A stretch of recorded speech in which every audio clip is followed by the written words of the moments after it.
What's the scariest conspiracy theory you believe is 100% true? Story 1. In the early 1980s, Coca-Cola deliberately removed Coke Classic, made with cane sugar, from production and introduced New Coke, aka Coke 2, as a ruse, knowing full well that people would complain that it wasn't the same as before, so they staged an apology commercial from Coke's CEO saying, "We're sorry, we hear you." When has a CEO ever said that? LOL, and reintroduced Coke Classic with corn syrup instead of cane sugar, knowing that by the time it was re-released, the market's inventory of the original Coke Classic had largely been distributed and consumed, so very few people, if any, could actually compare them side by side to see if they tasted the same. BTW, the tariffs on cane sugar were increased enormously just before they did this, which was a way to encourage domestic corn production. Story 2, a small one. Samsung announced that the Galaxy Watch 4 would include a non-invasive continuous glucose monitor,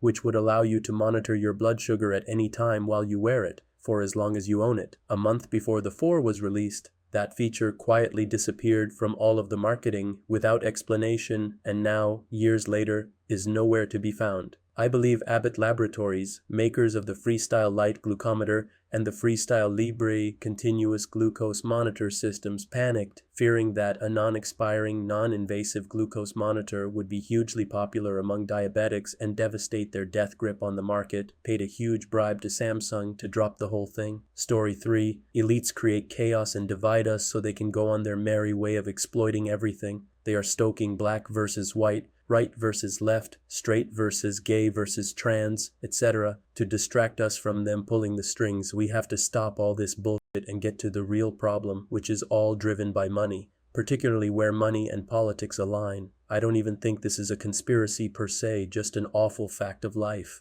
I feel like it's gotten worse with social media since it's easier to stoke the flames of anger, but it's always been like this, at least in the US. Building off of this thought, it's so hard to get people to see it. I'll be having conversations with people about the current state of affairs, and I'll posit that it's a class thing, not a race, gender, sexual orientation, religion, gun, etc. thing. And if I don't get blank looks or eye rolls, it gets pointed out that my view is Marxist socialist, and socialism doesn't work, yada yada yada. F's just because I believe that no one should have billions of dollars doesn't mean I want the state to run all of the businesses. Story 4. That the public school system sucks because it was deliberately designed to fail the kids, forcing them to shuffle off to the factories once their dreams are crushed at graduation. Yep, you'll notice that all a US education really trains you to do is be a factory worker. Look at the difference in consequences of being late, tardy versus doing moderately poorly in school. Being late, tardy will get your parent guardian in trouble, even arrested,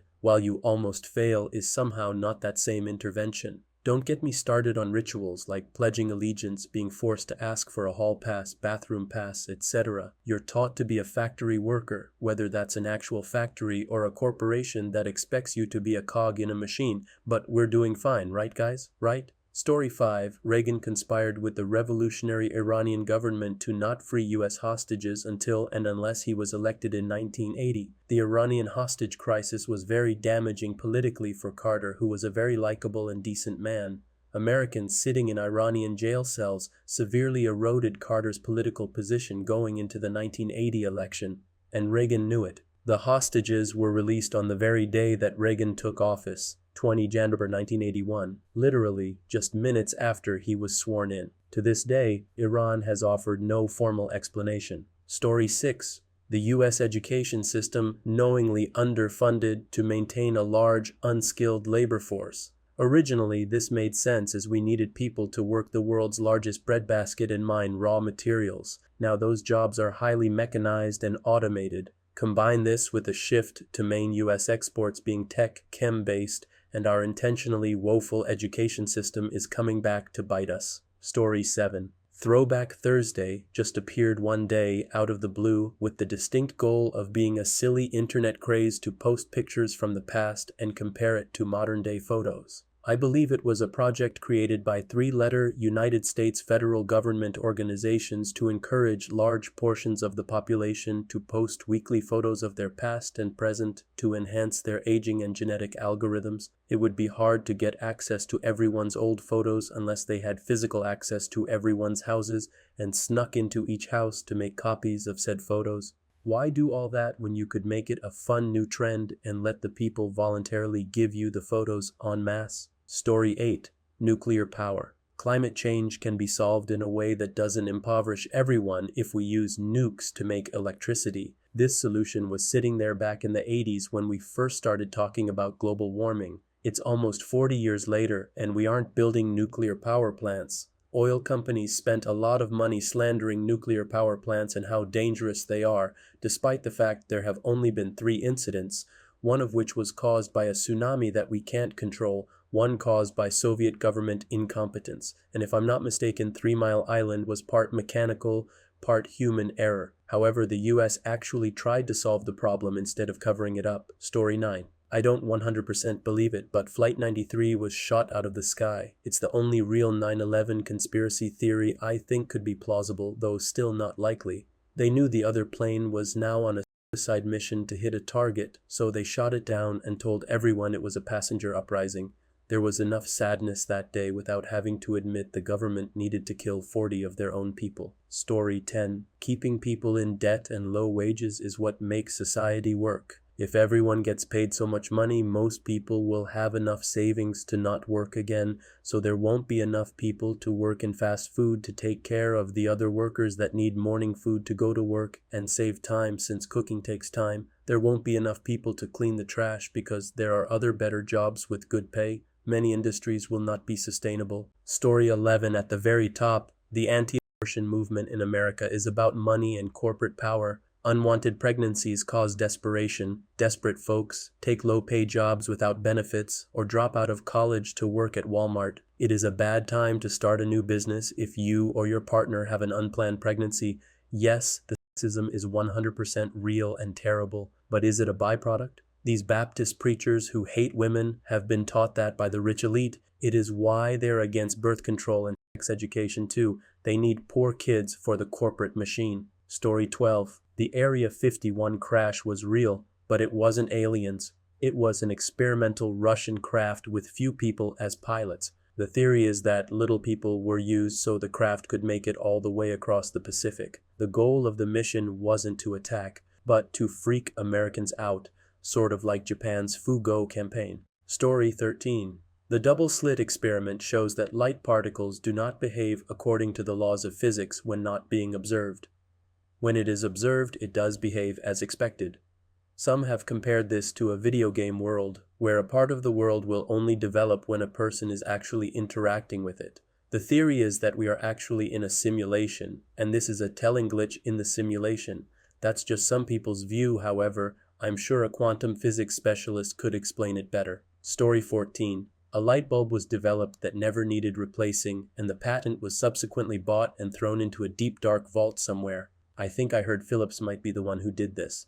I've also heard similar things about incredibly efficient solar panels being basically quashed because of energy companies. You can easily make a light bulb that lasts so long that it effectively never needs replacing. And there was indeed a cartel of light bulb companies that made an agreement to only sell light bulbs that lasted less than a certain average time. The issue is that the efficiency, light quality, and the lifetime of a bulb are directly related. Efficiency and light quality are directly related to the temperature of the filament, and the temperature of the filament affects how quickly the filament sublimates away. You can graph the lifetime and the efficiency of a bulb, and you'll see that the spot that the cartel decided upon was a very reasonable one. Story 15. That there are no real criminal or conspiratorial masterminds, and that everyone is just incompetent to a certain degree, but the illusion of power lets things go unchecked and unquestioned, to the point that you can't fathom our existence resting on large swaths of incompetent chunks that you actually hope there is someone really smart at the helm. Story 16. I guess it's not a conspiracy theory, but I don't trust the FDA one single bit.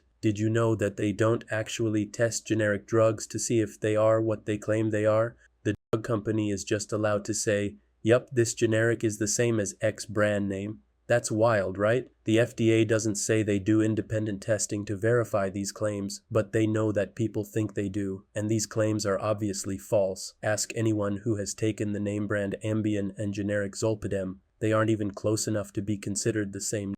Hell, you don't even have to ask someone that. Just go on an RX forum asking about which generic people prefer, and there are tens of thousands of people all complaining about how it's not only widely different from name brand to the point where it has the opposite effects of Ambien, but how different generics have wildly different effects. Ambien is a widely prescribed drug, and its dosage is extremely important. Men take 10 millimeters, and women take 5 millimeters regardless of weight. It's crazy to me that the FDA just takes companies at face value when they sell prescription drugs. Story 17. The US government is slowly working towards disclosure of the fact that aliens exist. They are on the earth, in our skies, and under the ocean. And the biggest reason they have kept this secret for so long is the revelation of who we actually are. The aliens have been here for thousands of years and are responsible for creating us by manipulating our DNA over many eons. The aliens are actually the origin story for religions and even the Greek and Roman god mythology. But the reason for the government not revealing this before is not because it would upset religious people. It's because the aliens see us as receptacles for souls, a very precious asset that they want to possess. Story 18. Not the scariest that I can think of, but TikTok is a Chinese government-sanctioned psyop that is designed to influence and cause disorder in Western society. The KIA Boys, KIA Challenge, the walking into random people's houses, spreading vaccination and other public health and general misinformation, providing a safe haven for people, etc. Story 19. I don't know if it's a conspiracy or more a fact, as I don't live in the US, but sometimes I think the fact that y'all's healthcare is so expensive. Not all countries have free healthcare, but even when I lived in a place that didn't, the cost of an X-ray was only $30. Meanwhile, your food contains products that are literally illegal in the EU, and a lot more fat and sugar isn't a coincidence. Maybe they're making you unhealthy on purpose. Could throw in a lot of other stuff in there, like the fact that you've criminalized abortion but charged people to give birth. Yes, I made it political. No, I won't be engaging in a discussion about human rights. Story 20. We are actually living in a dystopian society controlled by megacorps, but they've done such a good job that we haven't started to notice until recently, but it's really too late now. I firmly believe the leaders of the world are all on the same side, and they are just putting on one big charade at this point. We only really notice when unexplainable things happen that they can't cover up quickly, like the Malaysian flight, etc. While extraordinary, it is also 100% plausible, and I might have disappeared by typing this. Story 21. The end game of AI development is to intentionally cause a global security crisis. They're going to strip a lot of our rights for our own protection. I think there's already propaganda out there with the intent of making people more comfortable with our transition to 1984. In general, I sense there is a trend that the global elite are dropping the benevolent act and are becoming increasingly hostile to the working class. Story 22. I might catch some heat for this one, but here we go. All of the anti-abortion stuff in America isn't driven by any well-intentioned pro-life sentiments, but rather a play to maintain population numbers to keep the system running. It's no secret that folks are having fewer kids as the standard of living drops, and capitalism makes the rich richer and the poor poorer. In order to maintain growth, the elite needs more people contributing to the system, specifically people at the bottom of the ladder. A good amount of people seeking abortions do so because it isn't feasible for them to raise a child, which is another person who could be contributing to the system. So by forcing this agenda, they are ensuring that as many people as possible are entering the system to pay taxes and work the low-end jobs to keep the system running. Story 23. Aliens are real and they do visit. A few of the ways they're regularly debunked is the speed of light, but if space and time were bent, the speed of light wouldn't have to change. And secondly, why would they visit us? Well, why do we study ants? Why did the ancients truly depict gods as having animal heads and having actually served them in person? Why did man suddenly develop in the past 12,000 years rather than at any point in the earlier 400k years? We've gone from horse-drawn carriages to spaceflight in less than 200 years. Why couldn't we at least build cities 50k years ago? Story 24. As a rule, I don't believe in any conspiracy theory, but I did read a post here on Reddit, red flag I know, about what was really behind Brexit, and it was really interesting. Basically, David Cameron was one of the biggest beneficiaries of tax havens, and the EU was starting to crack down on those havens, so conservatives in Britain began calling for a referendum on EU membership, using migration as the reason for it. It worked, but it was never about British freedom or migrants. The whole thing was about tax havens. I have no idea if that's true or not, but like the old saying goes, when in doubt, follow the money. Story 25. The government will never release the full, unblacked out JFK files, despite blowing through numerous deadlines, because it would reveal that semi-autonomous Cuban or Russian low-level operatives actually did facilitate the murder of a US president, and the cavalier monitoring of Lee Harvey Oswald before it happened is such an embarrassing up for the CIA, it can literally never be admitted. Like, I think they had undercovers working with Oswald talking about assassinating potential high-level US Gov officials, and no one took it seriously. Story 26. I read once that a CIA tenet is that for every person who knows a secret, the odds go up 10% that the secret will get out. So if 10 people know, the odds are 100%. True or not, the fact is the more people who know about a conspiracy, the less likely it stays quiet. No matter how much they are threatened, someone will spill the beans. That is why I am extremely skeptical of huge conspiracies that need a lot of people to pull off. Story 27. When the leadership of a major political faction of the most powerful nation and global superpower in history conspired to undermine their own electoral system by filling law enforcement and county election overseers with radical right-wing authoritarians, and then perpetrated a coordinated multi-state conspiracy with the cooperation of the openly authoritarian president to overturn the results of the election that would remove him from office, while also soliciting the help of violent militia groups to invade the capital, capture or execute their political opposition, and declare an emergency and seize control. And then, after it failed thanks to the refusal of literally a handful of critical people who refused to cooperate at the last minute, that political faction and the largest news outlet in that country spent the next 2 years denying any of that ever happened. This story is so horrifying that if it were a film, it would get banned for being unbelievable. Story 28. The government bribes, blackmails politicians, influencers, and elites to push climate change measures on the 99%. Because corporations control the country, and they would rather the 99% deal with the headache of buying electric cars and dealing with carbon-reducing measures than lose profit-making adjustments themselves. The 10 biggest corporations could offset every single non-hybrid car in America by reducing their carbon emissions by just 15%. But billionaires and multimillionaires want their money, so they make us spend hours to keep us in financial debt to their banks and organizations. Story 29. I've got a few, but I'll choose the least politically dividing one. The fourth plane on 9/11, the one that was meant to hit either the White House or the Senate, was not taken back over by passengers and crash-landed in a field. Instead, it was shot down by jets, and the story of the hero passengers was created so that there was an almost good part of the whole 9/11 story, people coming together and fighting off terrorists, and so that USAF fighter pilots or any specific pilot was not witch-hunted, hated for having to do his job. Some of the evidence includes debris scattering that is conducive to in-flight breakup, close proximity to USAF airstrip, and sightings of jets around the same time. Story 30. There is a secret society of the 5 wealthiest people in the world, known as the pentavirate, who run everything in the world, including the newspapers, and meet triannually at a secret country mansion in Colorado, known as the Meadows. Who is in this pentavirate, you might ask? The King, the Vatican, the Gettys, the Rothschilds, and Colonel Sanders before he went up. Oh, I hated the Colonel with his wee, beady eyes and that smug look on his face. Story 31.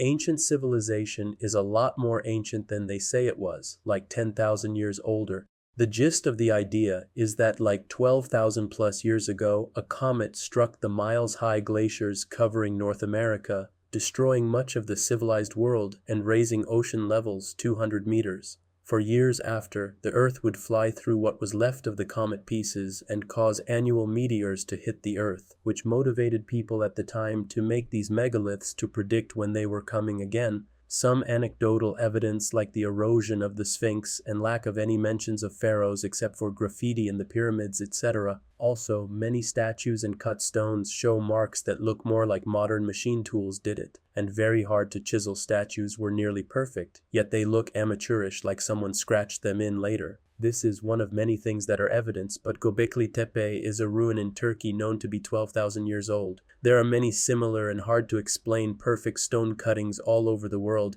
yet newer, fewer quality things were built over top. I said a lot here, and most if not all may be bullshit, but the more you watch those shows, the more it looks like experts are ignoring things. People blame scientists' arrogance at best and full-blown conspiracies at worst. Ancient apocalypse is a starting place, but Graham Hancock gets a bit carried away at times. This is a deep rabbit hole and not as easily debunked as stuff like Flat Earth, which could actually be plausible IMO. For fairness, this guy does a decent job of debunking it, but ignores many points. I am not saying they are all hiding it from us, but it will make you question a lot of things that we have been taught about ancient civilizations. Story 32.